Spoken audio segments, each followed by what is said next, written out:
So at the bottom of this, smartphones aren't evil, but they are something that is brand new in these generations. And we are like on Mars, and we're discovering along the way, and more than ever before, similar to smoking, everybody was smoking back in the day, everybody.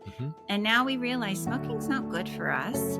And even people who smoke know it's not good for them. So they actually, it's intelligently known, but they do it because it's highly addictive and it's meeting a need.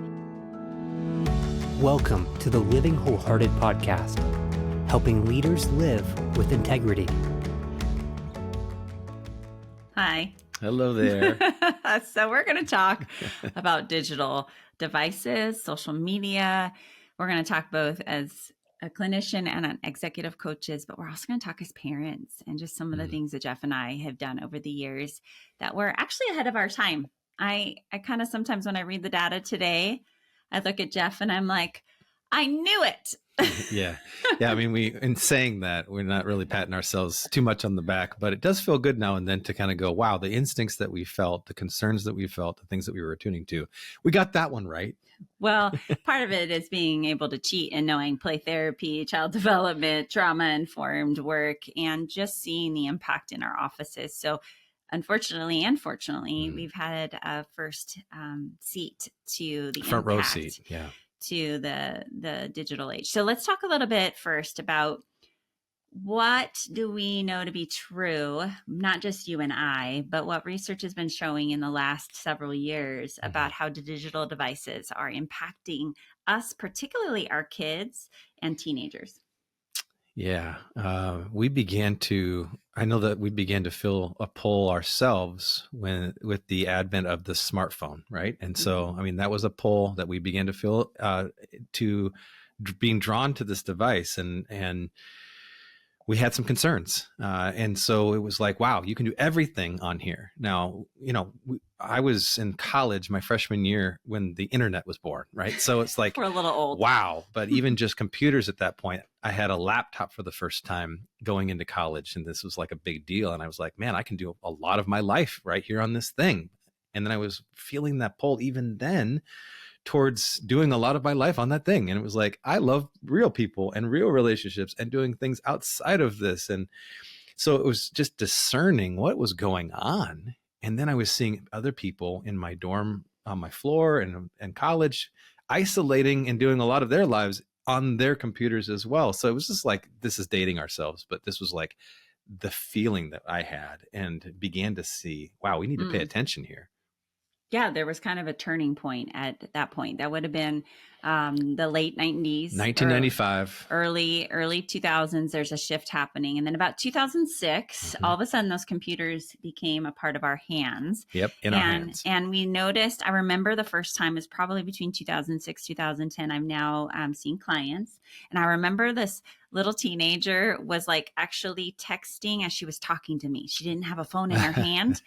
And I'm going, oh, wow, the neural pathways of her body. She has muscle memory of all the texting that it she was was a gesture doing. that she was doing. Oh, so she's talking to me as if she's texting. And I'm like, this is fascinating to watch. But I started to see some shifts in the way that clients were showing up, particularly children, and going, we need to pay attention to this a little bit. Well, I also remember, obviously, you being a clinician, weren't sharing the details of any of your clients' visits, but you were describing, I remember certain times where you were describing how people were literally in session with you and actually texting, like distracted with their phones. And like you were like, we need to put this down. And it was those early conversations before, and it was kind of comical, but also sad at the same time that you had to kind of guide them to remove this device distraction so that they could focus in on their therapy with you, and actually,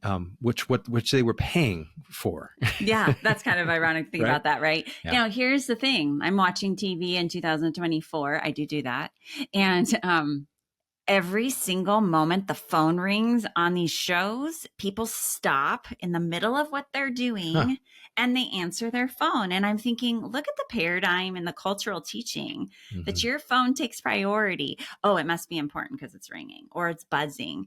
And I'm thinking, wow, this is just the norm that our kids have grown up with and the modeling. Now, we all probably do that in real life, right?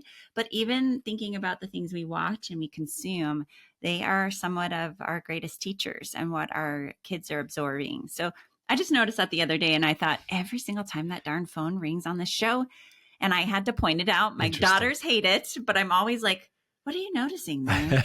And they're like, it feels like high school, Mom. That's exactly what everybody does. Yeah. The moment that phone is any sort of dinging or ringing or even just an automatic checking to see, is someone else outside of this real relationship right now engaging with me? And it's rude and distracting, and it's causing all kinds of problems. And it was designed on purpose to do that, to gain your attention, to suck you in on that space. Now, I remember when this documentary came out. What year was it again? The social 2020, the social dilemma. And we were fascinated when we saw that this was coming out, and we engaged. It was a sort of 2-part thing, if I remember right. But it was some of the first validation from a media perspective of what we had been understanding, you had understanding in our clinical team from that research, but also our real experiences. Here you had the executives and the inventors, the engineers behind the social media platforms, and they were revealing that they wouldn't allow their own children to engage in the platforms that they created. Shocker. Wait. Right. The people who created this? Yeah. Would not let their own children use it. If you haven't heard that or seen that, that documentary, it would be a shocker. Like it was like, wow, this is straight up legit. And they had used psychologists and others who understand our biology, our neural pathways, our addictive, the chemicals in our brains that create connection and addiction. And they built these platforms to make money, to create users that would be addicted to those things. So we have got to square up with this. We were talking about our concerns about this even before the social dilemma was released, but it validated it. And even then, as we were like, just watch this, people would say, it's not that big a deal. Like, really? Like, and we still get this in some respects today, although there's an amazing amount of research that's happened since then. Yeah, which I want to point out, because in 2024, we're now as a culture starting to really recognize. And I remember when this all came out, I was saying to my clients and in my teaching when I would be asked to come speak, and I even write about it a little bit in my book, Courageous, that the invention of social media is really where things started to take another turn. And the turn was the phones all of a sudden created where you can create a selfie. So now children are growing up with a paradigm that this is all about me and that everything needs to be captured on a picture and then posted for public consumption, which changed our entire way of understanding identity and our child development. And parents, again, kids are funny and we want to show off. I mean, anybody been around a grandparent lately, and how often do they want to just talk about their grandkids and show you all the pictures of their grandbabies? I'm glad that hasn't changed. Yeah. Okay. And so it's normal to want to show off and go, look at this amazing child. And yet to do it in the doses, it became like crack and that it was a highly addictive and began to be our norm where we can't actually be present. So going back to my number one issue that I think about is, can we be present? And you and I always talk about healthy relationships as I have a voice, you have a voice, and are we present? So the phone now runs interference and social media runs interference on being present, but it also changes the dynamics of I have a voice and you have a voice, because now the phone has a voice. I mean, I don't know how many times I have like an hour-long conversation with myself on Marco Polo as I'm sending off a message to a girlfriend going, just telling them all about my life. And I'm like, this is kind of a funny thing where there's no feedback. There's no emotional attunement. It feels still cathartic to be able to get it off and knowing it's going to land in her inbox. But this idea that we have one-way conversations and we can say and do whatever we want without the immediate response of That's good to somebody notice. else's feedback. Yeah. So already we're talking about the noticing, the noticing that's required to kind of stay healthy in anything. And to notice even early on at the advent of the internet and the use of the laptop computer, and then the having a computer in your hand, it being be part of your hand, essentially. How often are these devices? Just take a second to look any time of your day out in public. How many people have this in their hand, right? So it's the noticing of what this is doing and critically thinking about this. Like how is my behavior impacting, my life and other people's lives, and how am I showing up and how are they showing up, and noticing. And this is like what we need in our world more than almost anything else, is like this greater awareness and like critical thinking about how we are impacting others and others are impacting us, and why we're doing what we're doing. And it's such a good thing to ask this question. Why am I doing what I'm doing? Well, yeah, it's shrinking our integrity gap. It's part of the, what do I preach? What do I want to show and teach? And what do I value? And then what am I actually doing? And is that aligned? And this area of our lives is there's a lot of improvement for all of us, you and I, and our kids included. Yeah. But I've been recommending probably almost every hour of my day that I'm with anyone, anywhere speaking, I'm like, you got to read this book. And the book is The Anxious Generation by Jonathan Haidt. You probably already read it. If you haven't, go get it right now. It is the book that is synthesizing all the data and helping us understand why we're in a mental health crisis. And Jonathan Haidt is an NYU professor, has put out a lot of really fantastic research and books in the past. This one, he explains that the social media and digital phone, smartphone creators basically said, let's experiment on your children and let's send them to Mars and see what happens. Oh, yeah.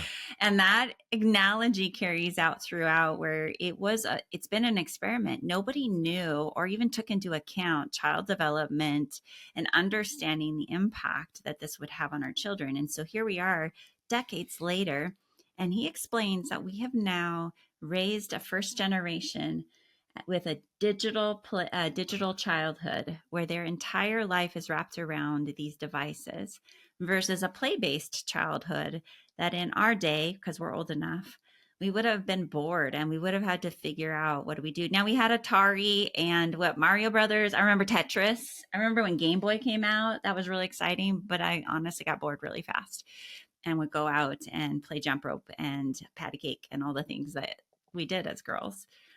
And now there's this endless addiction component to the games that we play on our devices, the movies that are watched, endless access on our phones to everything in the world, including pornography.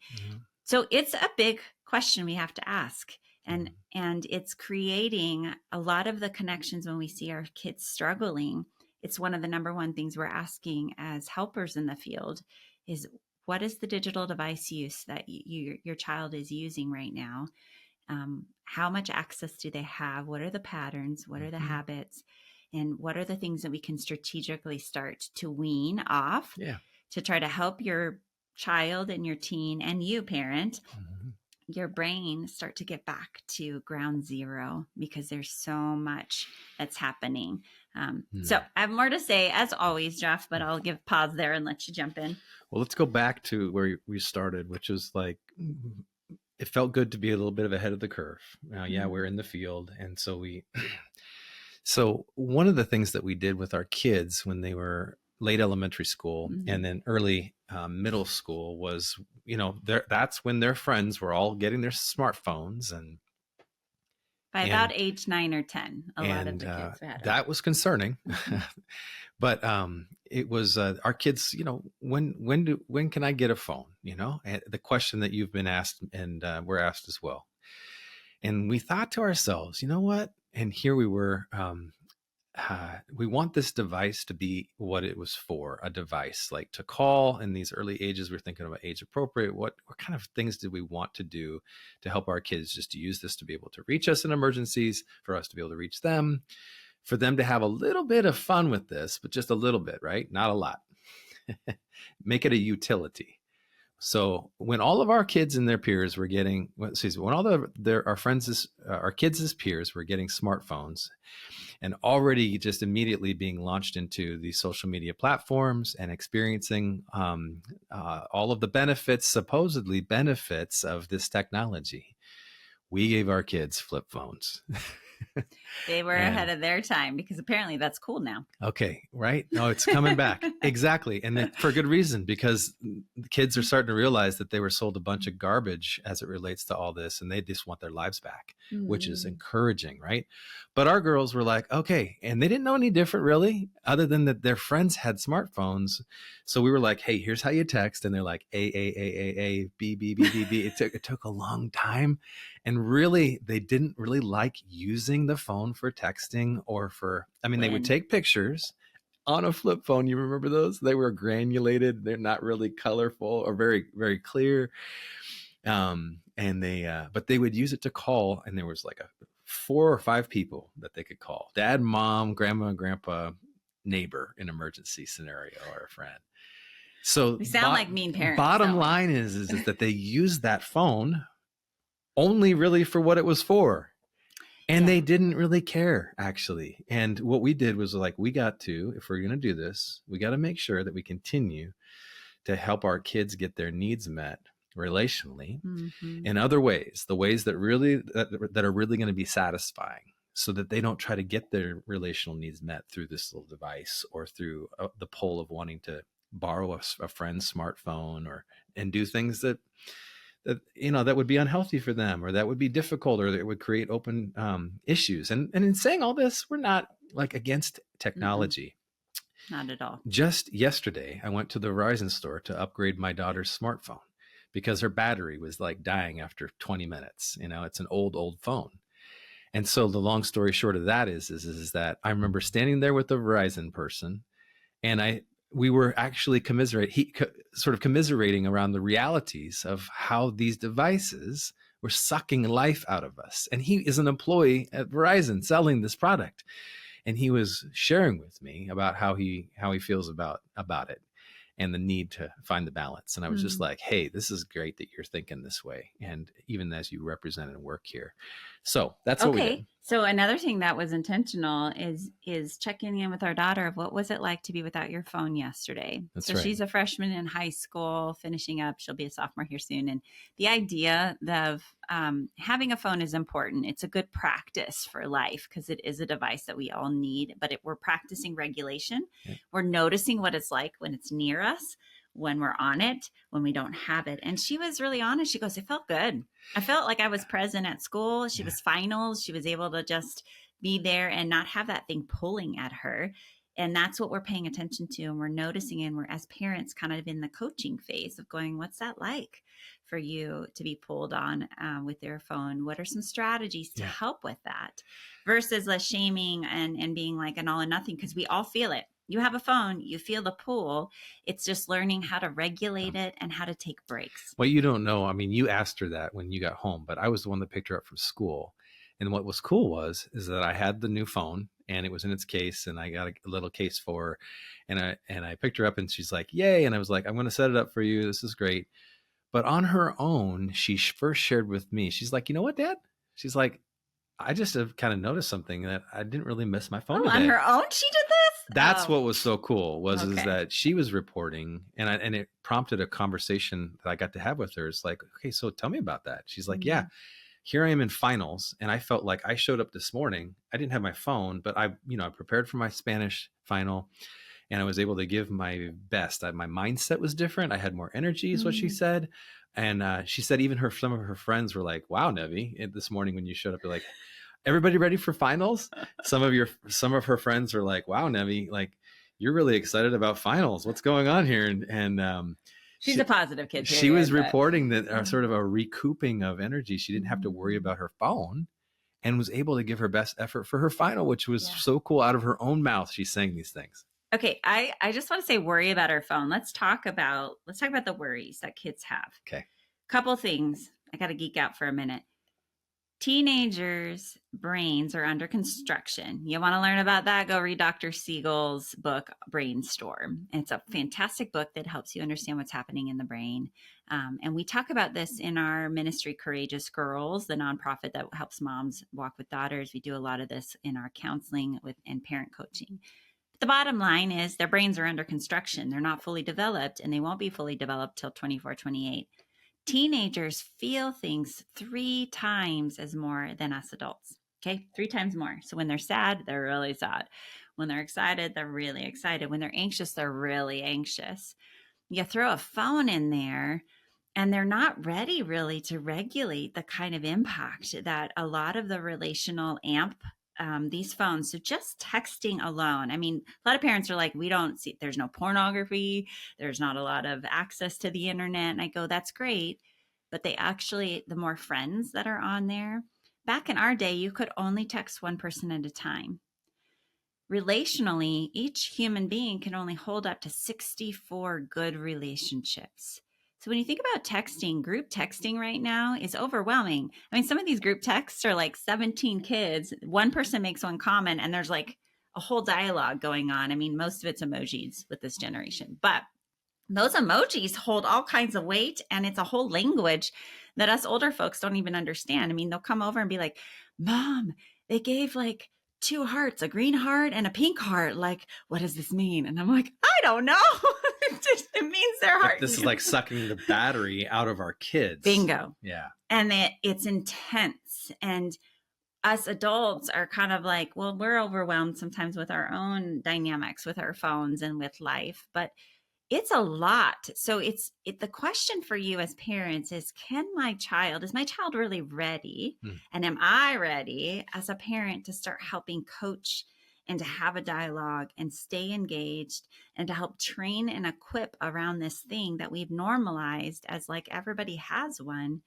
But what we do with it, nobody gave us training. Just like Jonathan Haidt said, is we did an experiment. And now, you know, in his words, he talks about like, oh yeah, there's no oxygen in Mars. And so it created all kinds of crazy side effects on our children. And that's what's happened with these phones. There's a lot of crazy side effects. So we have to just pause for a minute and think a little more critically about, do I have the time? Do I have the energy? Mm-hmm. And it's not just the big bad dangers out there. It's just the relational amplification and the way how flippant kids are now with knowing like I can send or say anything without seeing how it impacts you.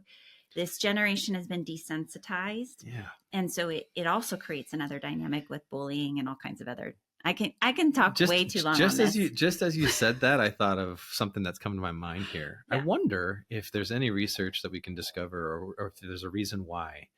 Are you offering yourself? A correlation between the brevity that kids communicate with on these devices and their low batteries in terms of their interpersonal and their energy that they have, right?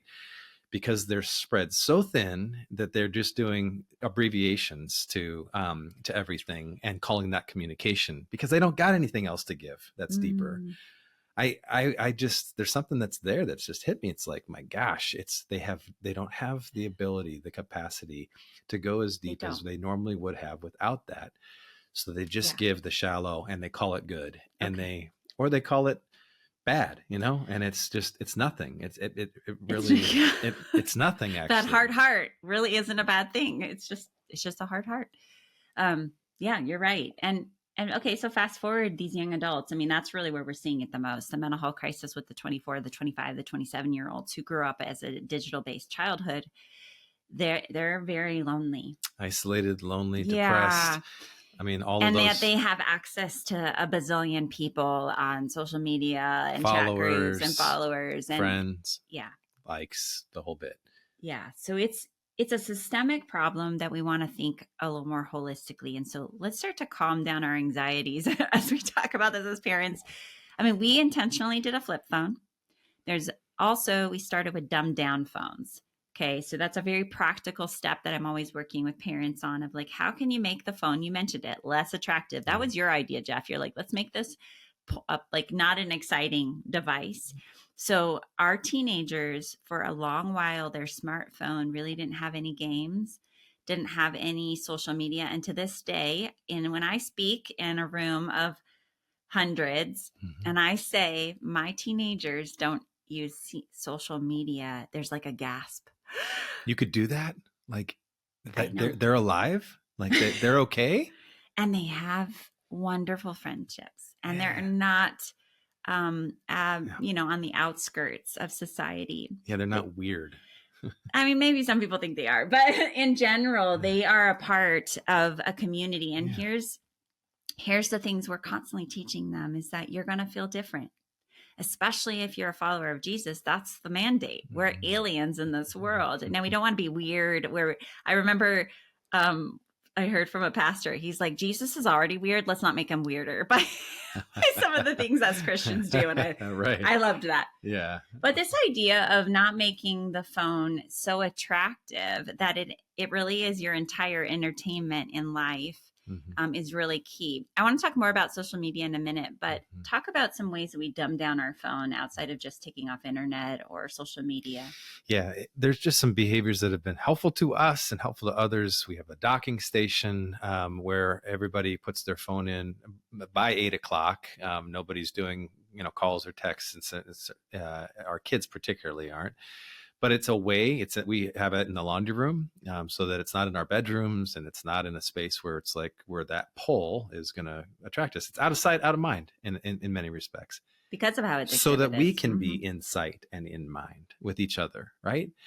This is what everybody's craving and everybody wants. When I talk to people, whether they're Christians or not, their parents, they're just like, I miss family dinners. Like, what was that like? We can't do that anymore. We can't have breakfast. We don't do anything. And I'm like, you're feeling the same things that we felt, which is that pull towards relationship, real relationships. Parents, they lead the way. I was talking to a good friend who shared in concert of our Bible study that they've really struggled with Sabbath. And getting to church, for example, not that church is Sabbath, but that's a part of a regular rhythm that they once had. And they felt like they had missed the mark in leading their family because their teenage daughters, preteen and teen, basically said, well, it's your fault, that you didn't really make this a priority earlier, and that's why we don't really want to go. And that was hard to hear. But reality is our friend. And so what I was encouraging my friend in this case was like, you know what? He said, I created an invitation. He said, I'm going to start going, and I'd really love it if you would join me, but I'm not going to make this happen. I'm not going to pressure you or put any undue pressure or weird vibes on this. I just want to create the invitation, and I'm going to be trying to go more regularly.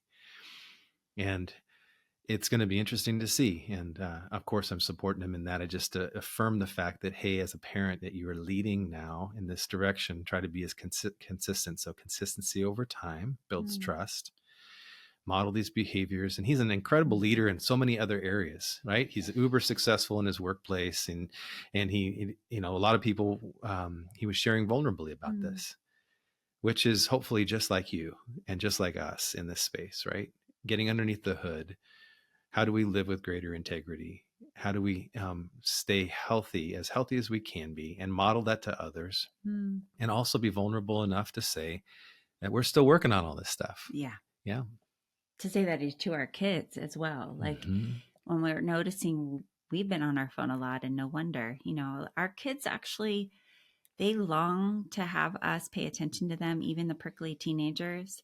They might show or act as if they don't care, but they care deeply. And I'll tell you, as a counselor who sat with many teenagers, they really long for mom and dad to lead the way. And there's this angst in them of wanting to be independent and on their own. And now they have years of some history So asking forgiveness and saying, yeah, I didn't do a good job in leading you in this area. And now you're really struggling. This is my fault. I'm going to own this, versus being like, why can't you get off your phone? Why are you on social media all the time? Recognizing that we're the ones that had to train and equip. Anybody been in a job where you weren't trained? And then you're like fumbling your way through and making mistakes along the way. And then you get, chastised for it. And you're like, you didn't even tell me. So nobody likes to walk in a booby trap without knowing where are the landmines. And so that's part of our job, is to help equip our kiddos. But first is us getting educated.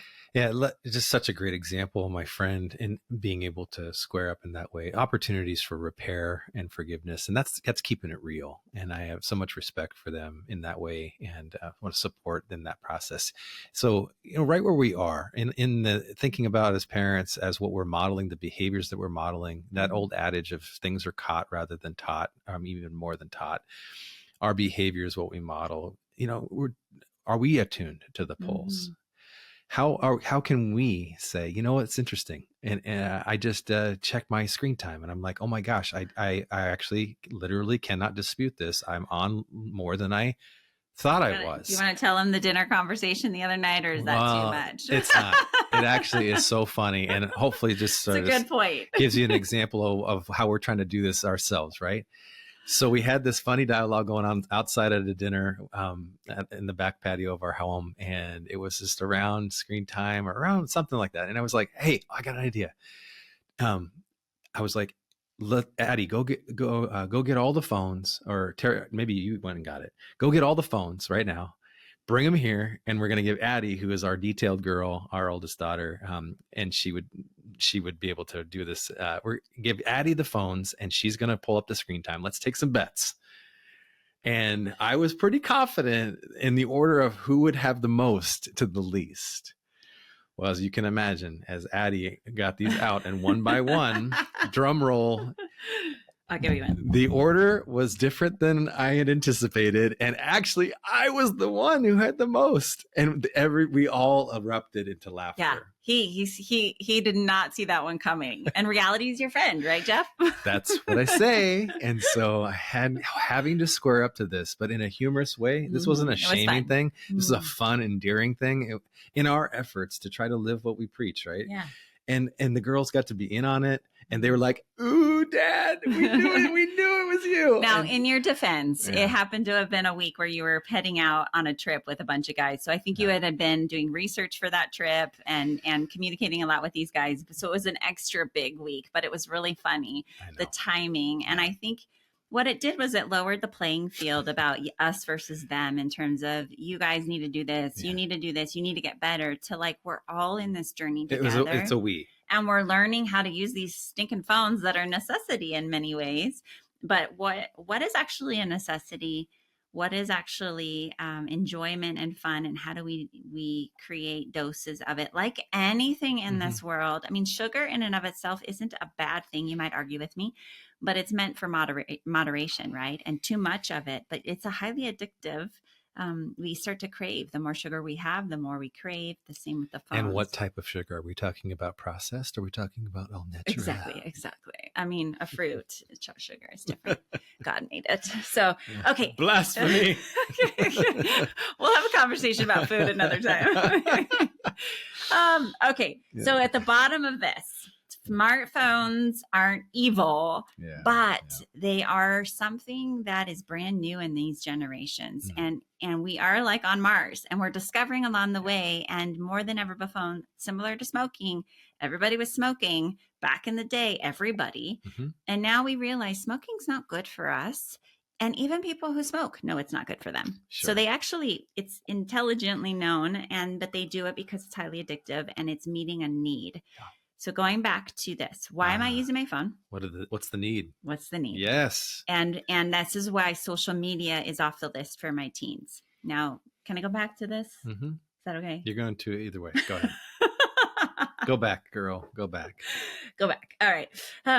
So social media, again, it has its purposes, and there's a lot of good that people use it for. And yet there's a lot of bad that it's used for. And I want us to just think a little critically. Brain under construction. Children are learning about their identity formation. And the primary place they learn about who they are and whether they're good and of value and of worth is through the reflection of others. So we want them, and then there's this thing called mimicking that children will do, particularly girls. Girls are higher levels percentage-wise of mimicking those around. So their peer groups and the women in their life, they're looking around going, do I want to be like that? And so you'll see, you ever notice teenage girl all of a sudden trying on a new outfit? It's because she saw another girl that was wearing that outfit and she's wanting to see if she can pull it off. In fact, a lot of women understand this, that most women will actually dress to impress other women, not actually men. It's this interesting dynamic that a lot of females, if you slow down and really think about it. So when we put them on social media, those voices are amplified, and we can't control who they're mirroring and mimicking after, and the voices about feedback that they're getting of, am I liked? Am I loved? Who am I? And we want to be able to give them a chance to really discover the identity formation, according to Erik Erikson, who is an old-time development psychologist who helped us understanding the phases of growing years. There's an identity formation from age 13 till about the early 20s. And they're learning, who am I and what can I do and am I valuable? And then we move into the intimacy phase of, can I have good relationships and what is that like? And it gets all muddled if we introduce too many voices too early and too many variables too early. So that's really the why about why our girls aren't on social media. And the biggest question I get all the time is, are they struggling with it? Like, how do they have friends? And the reality is we're teaching them how to have real relationship for life. We're teaching them how to fish, not just to fish. So we're saying, okay, in life, you're going to go to college where there's lots of friends right there at the same time. But then when you get out of college, you have to really find your friends, and we have to be intentional. So going to church, being a part of a small group, Bible studies, pursuing other people and saying, hey, let's go get coffee. You want to go for a walk? Do you want to have an activity that we share together? So we're teaching them, like, friendship isn't something you just do over a device. You have to engage with one another. So hosting stuff here at the house. So the sports teams, if they need a party for the like get to know you times, we'll do it. We'll do it. So you're trying to create environments to help these young ones experience this, and it's interesting. Their peers. So it's even out of love, not out of being a jerk or being a sort of tight. That you might say when they come to the house is like, hey, everybody, here's the basket. Toss your phone in here. They love it, so that they can be free. They can be present with each other. And you know what? Just watch or talk about the get-togethers that you can imagine. I mean, how easy it is for kids to want to have something in their hand, and how they are unavailable. You can walk into a room and all the kids have their phone in their hand, and they're right there with each other. And they may be even texting videos and sharing things right there, but they're doing it through this pass through. We don't have to have that pass through. And whenever we can to limit the kinds of distractions, the better. Balance is what we're seeking here, and to not be pulled and to be mastered by anything, but to actually have sort of self-control, and to use things in ways that that are beneficial. Now, not to be passive about it, right? And that's the thing. So many, and it's so easy to get passive because we are so busy, right? As adults and as parents, so busy. And what did we do when those devices first came around? I mean, we put these devices in the kids' hands in the grocery store when they were in the cart, so that they wouldn't throw a fit, right? Why are we doing this? How is this helping? And asking those kinds of questions caused us to stop doing that. Well, now you opened a can of worms, because now I want to answer that. So we're winding down part 2. Okay, wait, I got to answer it first. But the why, the regulating, we're uncomfortable with uncomfortable. And so part of our growth as leaders and as adults for these kids' lives is helping. We need to learn to be okay with the uncomfortable when they're bored, when they're frustrated, when they're disappointed, rather than handing them and saying, well, go talk to your friend or go spend hours on social media. We're actually leading towards deeper addictions. and back up the truck and spending many years working in addiction recovery and helping people, oftentimes at the baseline, it's just loneliness and not knowing how to deal with my emotions. So if those are the roots of the why for us, and then we end up numbing out everybody else, we're like, I don't want to talk about it, I don't want to feel. And now we're in a home where we don't talk, we don't feel, and we all go outside of this moment in order to have some sort of dopamine fix. Do you see this as a systemic issue here? Yeah. I'm probably creating anxiety. Please hear me. Yeah. There is grace Yeah. for this. Yeah. There is grace for this, but I think I get so passionate about it because we did an experiment on our kids, on us. And all along, we are made for real relationship. Yeah. We got to learn to regulate our emotions. We got to own when we've messed up. And we need to have dialogues with our kids and be on the same playing Some things field. will never change. And that's the good news, right? That's the hope and the grace in this is that like my friend, who basically kind of came to a clarity. We can change this. We can change this. And we can do it for all the right reasons. And we can do that for ourselves, but also to those that we would say that we love the most, right? Yeah. And we can do it together, right? And like our youngest daughter, who just on her own admission one day didn't have her phone because I had it at the store, said that she felt different. She felt that.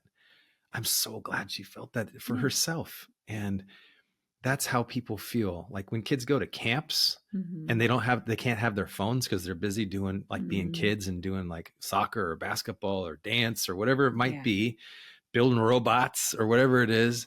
When they go to camps, they report like it's the best week of their lives. It's crazy. And a huge part of that is because they were with people, they were seen and they saw others and it mattered. They're desperate for that.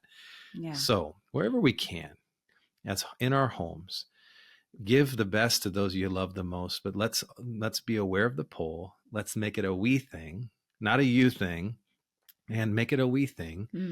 Try to model the way in a healthy vulnerability and come to those spaces where you begin to enjoy the benefits, right? And just stay in reality in that space so that we don't get sucked into things that unconsciously that want us, that want our time and want our attention. They were all designed for that. And just knowing that helps, right? Not lean too much into those things to get our needs met in unhealthy ways. I love it. Good word, Jeff. I'm going to end with 5 practical things that we can do if we're feeling like, where do I start? You got 5? That's awesome. I got 5. I probably have 20 because I'm a high innovator, but I'll only give you 5. Okay. 5. 1 is start by sitting down and just evaluating. And this is a hard question to ask, but just ask your kids, how am I doing with my digital device? Ooh. Be ready for honesty, but they'll tell you. And if you're getting great feedback, good job, mom and dad. If you're getting hard feedback, take it in and start to think about how can I just shift in modeling? Kids are watching and they're doing what we're doing, not always what we're saying. And consider it a gift that they're being honest with you. I mean, that's actually a good sign. True. That's true. Open communication. If they're afraid to tell you, then, remind them that there's no consequences. You want to really hear and learn from them. And then being able to sit down all together and come up with a game plan. So if you're heading into summer, it's a great idea to sit down and go, what are a list of things we can do when we are pulled towards our phone or a movie or some sort of a gaming digital device? What else can I do? So if you don't have a game plan, you're not going to do it. It's going to be old habits die hard. So have a game plan. And so especially in summer where there's less time, that's regulated or scheduled during the school year, I would say you really need a plan. But the same as when after school, the schedule, when there's empty margin, what are we going to do with that? And have a list. And so when there's a pool, those kids can go to that list and go, oh yeah, if they're younger, I've got Legos, I can color, I can go play outside with the soccer ball, right? But give them a list. If they're really little, pictures work well for littles. If they're older, teenagers, you're going to have to think a little creatively because most of them don't know how to think outside of a phone of some sort. So really go back and just pull out old school ideas about what they can do. I know we all want them to read, but not all teenagers like to read.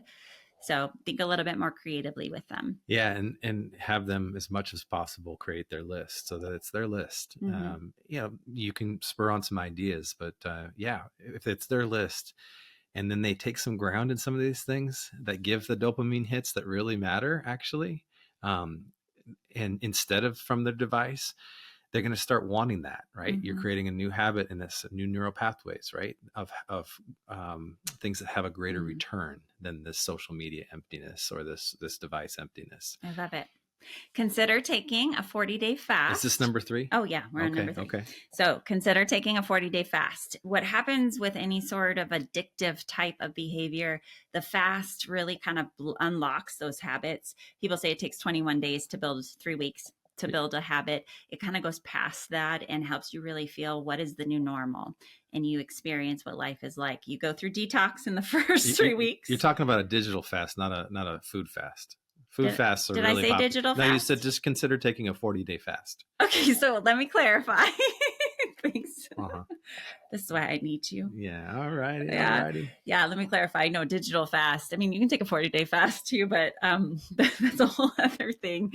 In terms of digital devices, just thinking strategically as a family, I would encourage you to do it all together. There are some great resources. We'll put some in the show notes in terms of some books, and hopefully we're going to be having some guests on in the next year who are going to help us with that.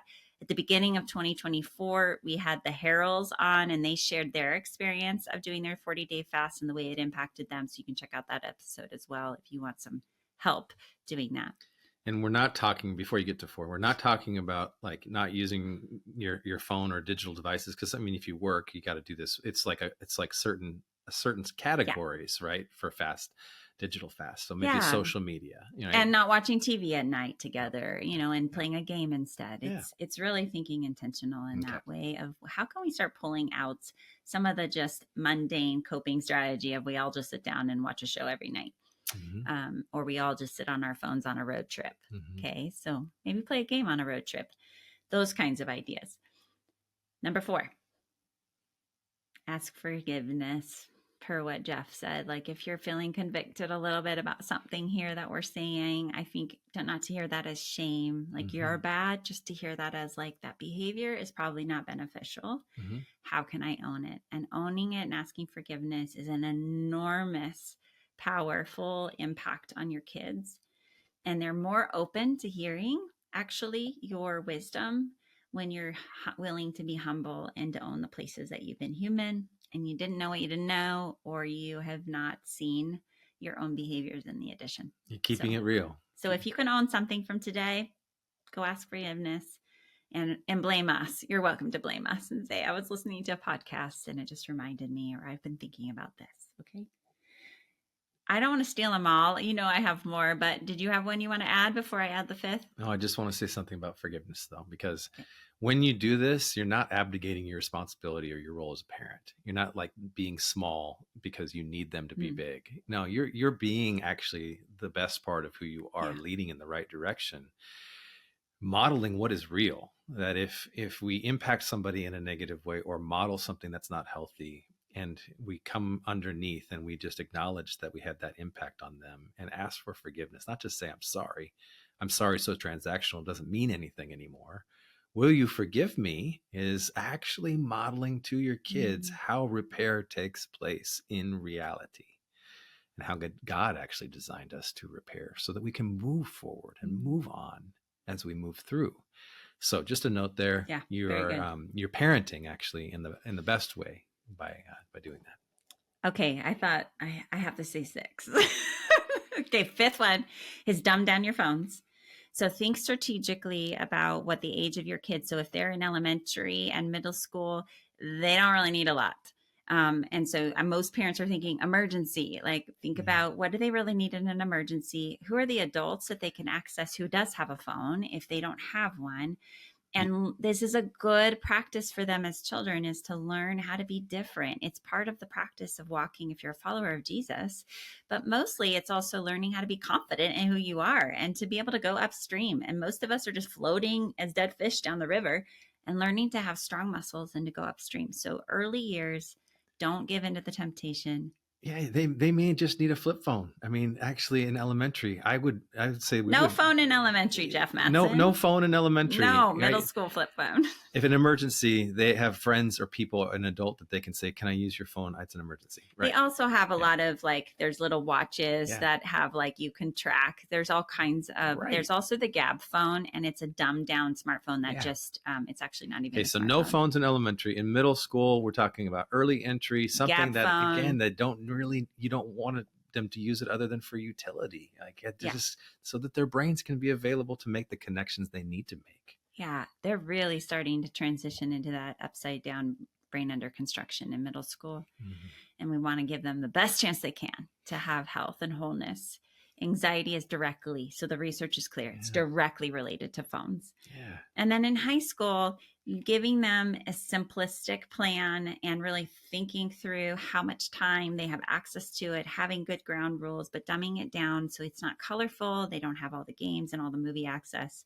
You really want to think about that strategically. And then my sixth one is I just want you to look at your child in the eyes this week. See if you see how powerful that is to be able to actually look face to face and not be multitasking, which is what is the norm in our culture. Yeah. Everybody multitasks because of these phones. And so just take a minute to look them in the eye, to remind them that you love them, that you see them, that they matter, and that we're going to do this together. We're going to learn how to use our phones in healthier ways in the years to come. Give them a compliment in that, right? Okay, you add a second. Just in looking them at the eyes. Don't just be like, I see you. It's so creepy, right? Be like, hey, I noticed. You always make everything I say sound creepy. Okay, well, it could be taken that way. I mean, it does sound counselor-like. Yeah.